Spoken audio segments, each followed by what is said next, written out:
Recent decades have witnessed an enormous mushrooming of a middle-class, liberal-minded, managerial clique. They're epitomised by the sort of people who run the BBC, The Guardian, New York Times, CNN, the Democratic Party, and HR departments across the West. They live in an incestuous little bubble, far removed from the concerns of the working classes, from any real political or economic strife, and cocooned from any ideas which may make them uncomfortable. They have effectively driven out humour. They've extinguished joy, the very essence of life, and it's been replaced with a kind of simpering and entirely fake sentimentality.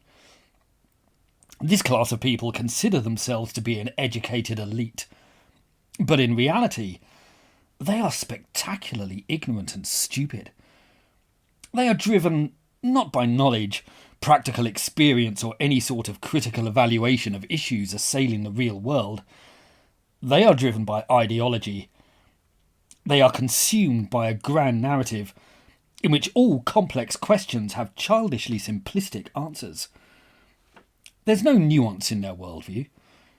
It's a binary world of black and white, where all issues are resolved through reference to an incredibly limited template. All immigration is always good. European civilizations are irredeemably bad, as is Israel, as is America. Our societies are steeped in racism, sexism, ableism, and transphobia, and steps must be perpetually taken to redress this discrepancy.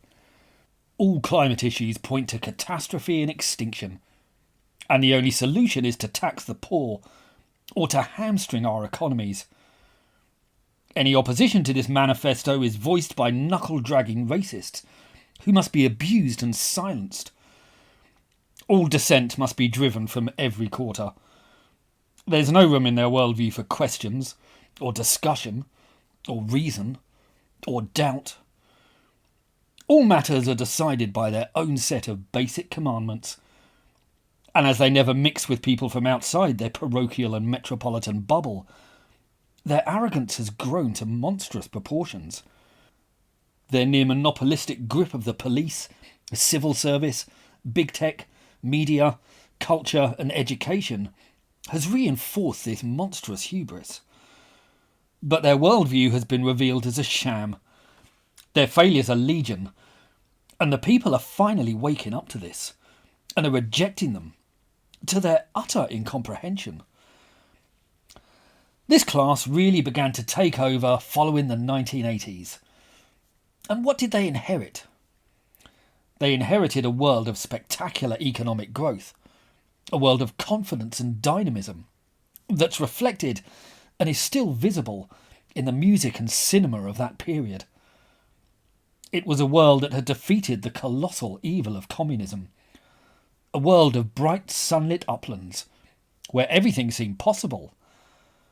But this class have transformed it into ashes.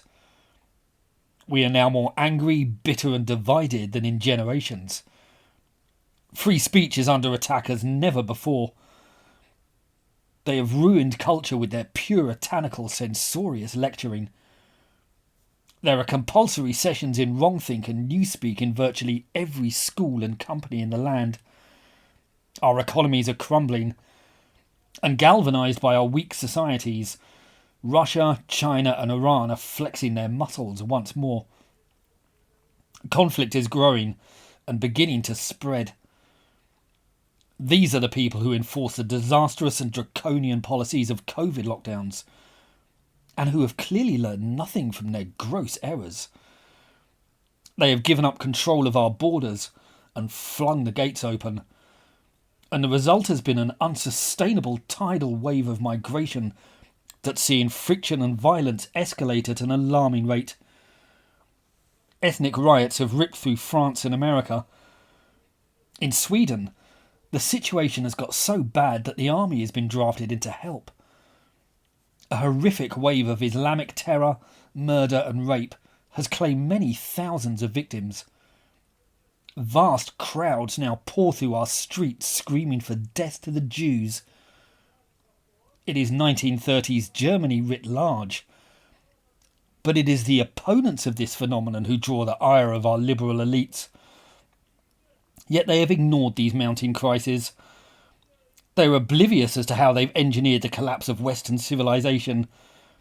And in the meantime, they're obsessing over their pronouns, how to define a woman, and whether trans men should be let into women's toilets and prisons.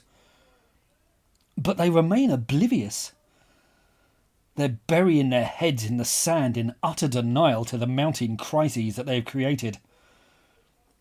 Ireland mourned when Aisling Murphy was murdered by a migrant, and when an Algerian national went on a rampage at a primary school, stabbing 3 5-year-old children, they exploded with rage. Something similar had happened in France when little Lola David was raped and murdered by another Algerian. They had little to say on those crimes, but they damned the protesters as far right, the label they always hurl at anyone who disagrees with them. Of course, when they sympathise with rioters, as they did during the appalling BLM summer of 2020, then they offered defences and justifications. Those riots, they said, riots in which dozens of people were killed, were fiery but mostly peaceful. No one died in the riots in Dublin, but this time they were horrified. This time they poured hate and scorn on those involved, even as they claimed that anti-Semitic mobs baying for genocide are a peace march. Of course, this upper middle class cult tend to live far from areas affected by immigration. They invariably live in lily-white suburbs, and their activism is largely motivated by a loathing for the working classes. If a working class figure opens their mouth, like Tommy Robinson, then they must be silenced. Primarily working class movements, like those that supported Donald Trump and Brexit, excite their ire like nothing else.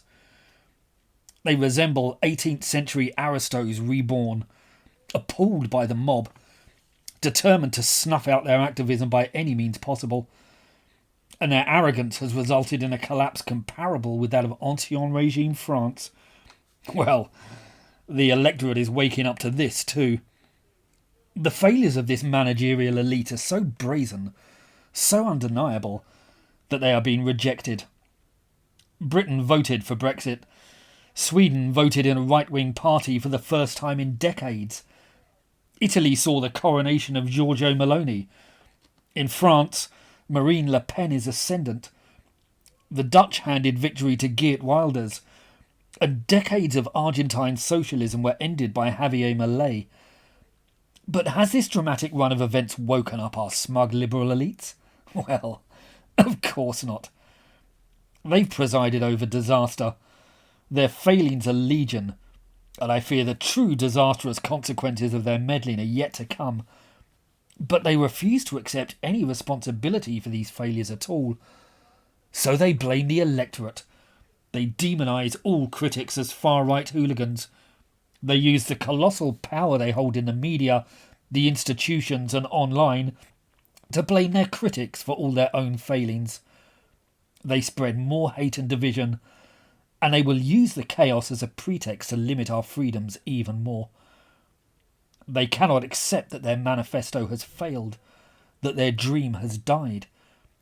They cannot comprehend that they might have been wrong, because they were so sure that they were right. So like the communists they succeeded, they blame everyone else for their own catastrophic blunders, and they are doubling down on all their errors. They will not become more contrite or circumspect. They will only become more punitive, even more hate-filled and intolerant than they already are. And their animus and blindness may yet drive us from failure and disaster to true catastrophe. When it does, they will carry on pointing fingers at everyone but themselves. If you've enjoyed this film, please like and subscribe. And if you're interested in these topics, I've written 2 books which go into them in extensive detail. They're called The Tyranny of the Left, and they're available on the links below. Please do feel free to pick them up and let me know what you think. Thank you.